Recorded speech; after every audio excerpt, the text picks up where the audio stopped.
સરકારને શરમ નથી. ભાજપમાં બેઠેલા તમામ માણસો મોદી મોદી કરીને ગમે એવી દાદાગીરી કરી લેશે, પણ એને એટલી વાતની શરમ નથી કે ઓલી માં છે. આ સુરતમાં શૈલેષભાઈ નો મૃતદેહ આવ્યો અને આપણી બેને ઓલા પાટીલને મોઢો મોઢ કહી દીધું કે તમારી વાહે ટોળા બંધ સિક્યોરિટી અને મારા ધણી માટે કાંઈ નહીં. ઈ બેને પાટીલને સંઘવીને મોઢા મોઢ કહી દીધું કે તમારી વાહે ટોળા બંધ સિક્યોરિટી, મારા ધણીનો જીવ જીવ નથી. ઈ વાત સાંભળ્યા પછી જો ભાજપના નેતાઓના શરીરની અંદર માણસનો આત્મા હોત ને તો એને સુધારો કર્યો હોત, પણ એનામાં માણસાઈ મરી ગઈ છે ને એટલે એને ઈ બેનને દબાવી ધમકાવી નવો વિડીયો બનાવડાવ્યો. એનામાં એટલી શરમ નહોતી કે લાશ ઉપર ઉભા રહીને એક બેન બોલે છે ને તો એ શબ્દો મોઢેથી નહીં આત્મામાંથી નીકળતા છે. એ વાત પાટીલને સમજાણી નહીં. પતિની લાશ પડી હોય ને જે બેન બોલે એ મોઢેથી બોલે કે આત્માથી બોલે? આત્માથી બોલાયેલી વાત પાટીલ અને સંઘવી જેવાના કાન સુધી પોગી નહીં દોસ્તો. શું કામ? એનો આત્મા મરી ગયો છે દોસ્તો. પણ એનો ભલે મર્યો, આપણો આત્મા ક્યાં છે? ગુજરાતનો આત્મા ક્યાં છે? કરોડો લોકોનો આત્મા ક્યાં છે? આમ જનતાનો આત્મા ક્યાં છે? કેમ ચૂંટણીઓમાં ભાજપનું બટન દબાઈ જાય છે? આપણો આત્મા, આપણો હાથ ધ્રુજતો કેમ નથી ભાજપનું બટન દબાવતા? એ વિચારવાનું આપણે છે દોસ્તો. બૂથમાં જઈને આમ હાથ લાંબો કરીએ તો હરણીની બોટ દુર્ઘટનાની અંદર ઓલા નાના નાના છોકરા જે ગુજરી ગયા ને એની ચીસ આપણા કાનમાં સંભળાવી જોઈએ, કાન ફાડી નાખે એવી ચીસ સંભળાવી જોઈએ, પણ નથી સંભળાતી.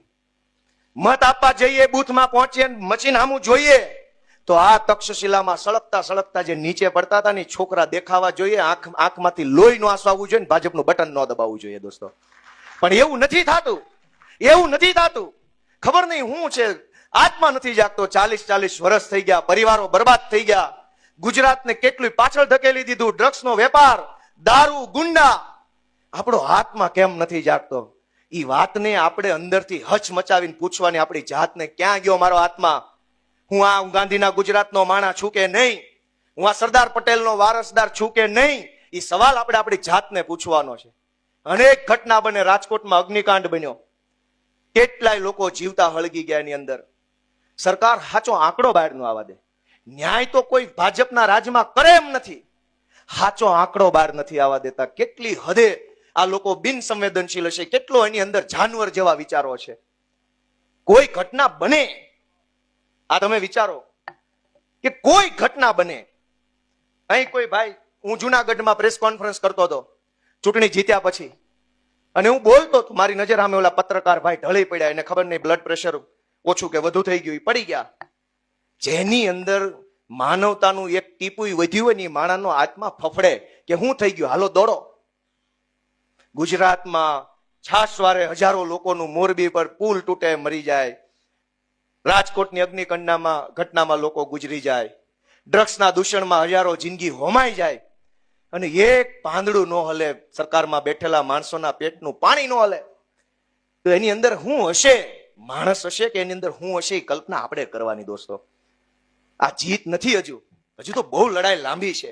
આપણી જવાબદારીને અહીંથી આ હોલમાંથી તમે તમારી જવાબદારી શું છે એ નક્કી કરીને જાઓ બહાર. ગોપાલ ઇટાલિયા જીતી ગયો, જિંદાબાદ, તાલી પાડી, મજા આવી, ગોપાલ પારણીએ ઝૂલે નહીં. તમે તમારી જવાબદારી વિચારો. ગુજરાત આખું વિચારે કે શું જવાબદારી છે મારી. એક માણસ વેપાર કરતો હોય, સરકારી માણસો આખું એની ઉપર ટોળું થઈ જાય. દરેક માણસ પોતપોતાના નવા નવા હપ્તા માગે. ધંધો કરવો કે તને દેવા? દોસ્તો, આખી દુનિયામાં સમજવા જેવી લાઈન કહું છું કે આખી દુનિયામાં સરકારો બનાવેલી છે. આજથી 50, 100, 150, 200 વર્ષ પહેલા દુનિયાના કોઈ દેશમાં સરકારો નહોતી. પછી કોઈ દેશમાં સંશોધન થયું કે લોકશાહી હોવી જોઈએ. લોકશાહીમાં સરકાર હોય, એક માણસ મંત્રી હોય, બાકીના તંત્રી હોય, સંત્રી હોય, બધું હોય. દુનિયા આખીના દેશોમાં સરકારનું સર્જન જ એટલે થયું છે કે જનતાની સમસ્યા ઓછી કરે, જનતાની પીડા ઓછી કરે, જનતાના પ્રશ્ન ઓછા કરવા માટે સરકારો બનાવી છે. માણસને તકલીફ પડે તો સરકાર પાસે જાય, પણ સરકાર પોતે જ એક સમસ્યા બની જાય તો ક્યાં જવાનું? મને તકલીફ પડે તો હું પોલીસ પાસે જાઉં, પણ પોલીસ જ ફરિયાદીને 2 લાફા માર લે તો? મને તકલીફ પડે કે મારી જમીન માફિયાઓએ પચાવી પાડી છે, હું કલેક્ટર પાસે જાઉં અને મારી જ ઉપર લેન્ડ ગ્રેબિંગ નો ગુનો દાખલ થાય તો? મને તકલીફ પડે કે હું બીમાર છું, મને દવા આપો, અને સરકારી દવાખાનામાં મને અપમાનિત કરવામાં આવે તો? સરકાર એટલે બનાવી છે કે લોકોને સમસ્યા પડે તો બીજો કોઈ સાંભળે કે ન સાંભળે, મારી સરકાર મારી વાત સાંભળશે, એ વાતની હૈયા ધારણા આપવા માટે સરકારનું સર્જન થયું. પણ ગુજરાતમાં સરકાર પોતે જ એક સમસ્યા બની ગઈ છે દોસ્તો. સરકાર આપણી સમસ્યા હું સાંભળે? એ સરકાર જ સમસ્યા છે. રોજ નવા નવા નાટક. સ્માર્ટ મીટર આવ્યું, અહીં કેનાલમાંથી પાણી કાઢવાના ઠેકાણા નથી ને મીટર સ્માર્ટ આવી ગયા છે. દર ચોમાસે પાણી આવે છે. અવડું મોટી ભાજપની સરકાર બેઠી છે, ડબલ એન્જિન, 4 એન્જિન, 5 એન્જિન, એન્જિનો જાજા લગાવ્યા પણ તમારાથી એક પાણી નીકળતું નથી. એવા નપાણીયા માણસો સરકારમાં બેઠા. દોસ્તો હું તમને હાથ જોડું છું કે અહીં પૂરું નથી થતું. ગોપાલ ઇટાલિયા જીતી ગયો એ કોઈ ઘટના જ નથી. ઘટના ઈ છે કે કરોડો લોકોનો જો આત્મા જાગી જાય ને સંકલ્પ લે કે આ સરકાર હટાવીશ તો એ મોટી ઘટના છે દોસ્તો. ગોપાલ ઇટાલિયા ચૂંટણી જીત્યો એ કોઈ ઘટના નથી, કોઈ ઇતિહાસ નથી, કોઈ ઉજવણીનો પ્રસંગ નથી. ઘટના ત્યારે બને, ઇતિહાસ ત્યારે બને કે હજારો માણસ ઘરે જઈને પોતાના આત્માને ઢંઢોળે, વિચારે, પૂછે કે ગુજરાતને ડુબાડવામાં, ગુજરાતને દેવામાં, દારૂમાં, ડ્રગ્સમાં, ગુંડામાં, બધાની અંદર ડુબાડવામાં ભાજપની સરકારે જે પાપ કર્યું છે એ પાપમાં મારો મત છે કે નહીં, એ સવાલ જો હજારો લોકો પોતાની જાતને પૂછે ને તે દિવસથી ઇતિહાસ લખાવવાની શરૂઆત થાય દોસ્તો. કરોડો લોકોએ પોતાની જાતને પ્રશ્ન પૂછવાનો છે કે આ ગુજરાત બનાવવામાં મારો રોલ શું અને હવે કેવું ગુજરાત બનાવવું છે. મિત્રો, સુરત ને શાંઘાઈ બનાવવું, વિસાવદર ને પેરિસ બનાવવું, આને મંગળ બનાવવું, કઈક માણાના પેટના બનો તો સારી વાત છે. માણા બનો, પેલા માણા ભાજપ વાળા માણા બનો. શાંઘાઈ નથી બનાવવું, કઈક માણાના પેટના થાવ એવી વિનંતી ગોપાલ ઇટાલિયા કરે છે. દોસ્તો, આ તબક્કે ખુશી હોય ત્યારે બધા હારે હોય, દુઃખ હોય ત્યારે કોઈ હારે ન હોય. અમે એ બે સમય જોઈ લીધેલા છે. અમે દુઃખ જોઈ લીધું છે, પણ લોઢાના મીંદડાની જેમ રહ્યા ને એટલે આજ તમારા આશીર્વાદ અમને મળ્યા છે. 2022 પછી જે એક સમય આવ્યો એવો, જેણે હોય એને મેણા માર્યા અને જેને એની સોસાયટીના સિક્યુરિટી ગાર્ડ તરીકે ન રાખે એને અમને રાષ્ટ્રીય રાજનીતિની સલાહ આપી. પણ એનો કોઈ દુઃખ વ્યક્ત હું નથી કરતો. મેં મારા એક વિડીયો વિચારમાં કીધું તું, હું ફરીથી કહું છું કે ગુજરાતની જનતાએ આમ આદમી પાર્ટીને અને ગોપાલ ઇટાલિયાને એક નવી જવાબદારી સોંપી છે. જેમ જેમ આપણી જવાબદારી બદલાતી જાય એમ એમ એ નવી જવાબદારીમાં પોતાની જાતને ઢાળવી, ઘડવી એ આપણી જવાબદારી છે. ગોપાલ ઇટાલિયા અત્યાર સુધી આંદોલનકારી હતો, એક્ટિવિસ્ટ ટાઈપનો હતો, થોડોક ઉગ્ર સ્વભાવનો હતો, ગમે ના બોલી દેવું. પણ હવે તમે મને એક જવાબદારી સોંપી છે, મારી ભૂમિકા બદલાઈ છે. અને એટલે મેં અગાઉ પણ અને અત્યારે તે બધાની હાજરીમાં કે એક આંદોલનકારીની ભૂમિકામાં રહીને મારી કાચી પોચી જેવી સમજણ આધારે હું જે બોલ્યો, મેં જે કર્યું એ સારું હતું કે ખરાબ હતું, એનું કોઈને દુઃખ લાગ્યું, ખોટું લાગ્યું, આઘાત લાગ્યો તો એ બધાની હું હૃદયપૂર્વક માફી માંગુ છું આજે જાહેર મંચ ઉપરથી.